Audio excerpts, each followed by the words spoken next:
So I'm going to speak briefly before we bring up our next speaker. Campaigning basics, campaigning 101, name recognition, and I guess I ought to get to that. There you go. Start there. 85% of the voters in non-federal elections cite name recognition as their main reason for voting. This past November, in the Charlotte City Council elections, studying the results, I found a couple of things. Number one, and most importantly, was that 33, almost a perfect third, of everybody who voted in that election voted straight ticket Democrat or Republican. You know what that means?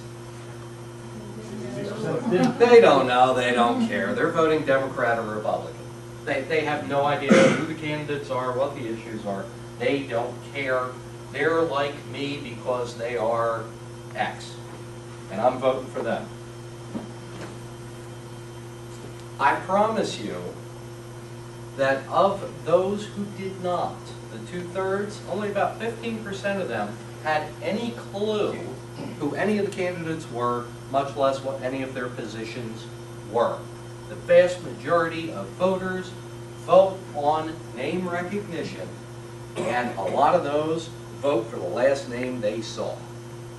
I will give you an extra 5% in any election if I can print enough lawn signs and place one of them within 500 feet of every polling location.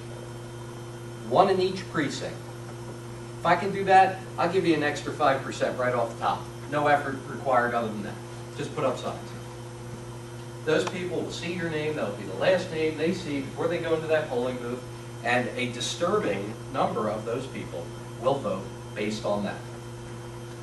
You can call it depressing, you can call it cynical, whatever you want. That is political reality.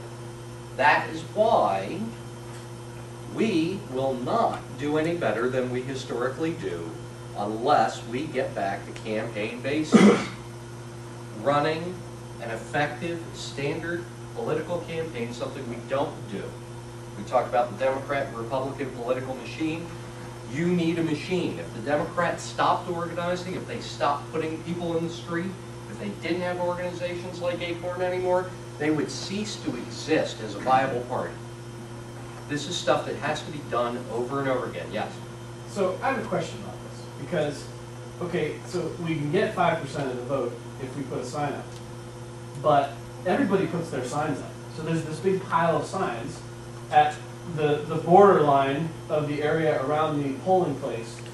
So I don't understand the difference between, you can get the 5% if you put the vote, if you put your sign there, but everybody puts their sign there. So who's getting the 5%?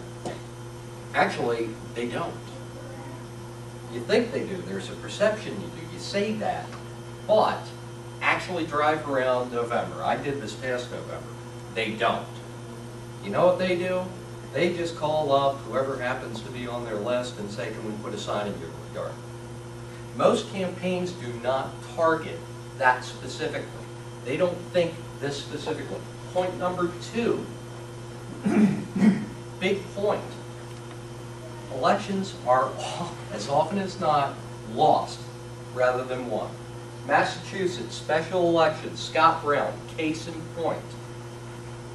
I don't care whether you don't like Republicans or Democrats, but what happened in Massachusetts was you had a Democrat who did not do the basics, did not follow through, because there was no chance on God's green earth the Republican was going to win that seat.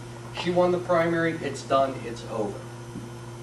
Scott Brown, the way he won is he did do the campaign basics. He had the signs placed. He had a very well organized absentee voter campaign. Okay? This went along with fundraising calls and mailers. He did absentee mailers. And I tell you what, he won by about 100,000 votes. I'll give you 2 guesses at about how many absentee voters there were in that election. About 100,000. It's not a coincidence. These are the basics. You gotta have people in the street, you gotta knock on doors, you gotta make phone calls. You need volunteers and you need lists. Volunteers and lists, they're gold. Two things you need. You can win a race with them.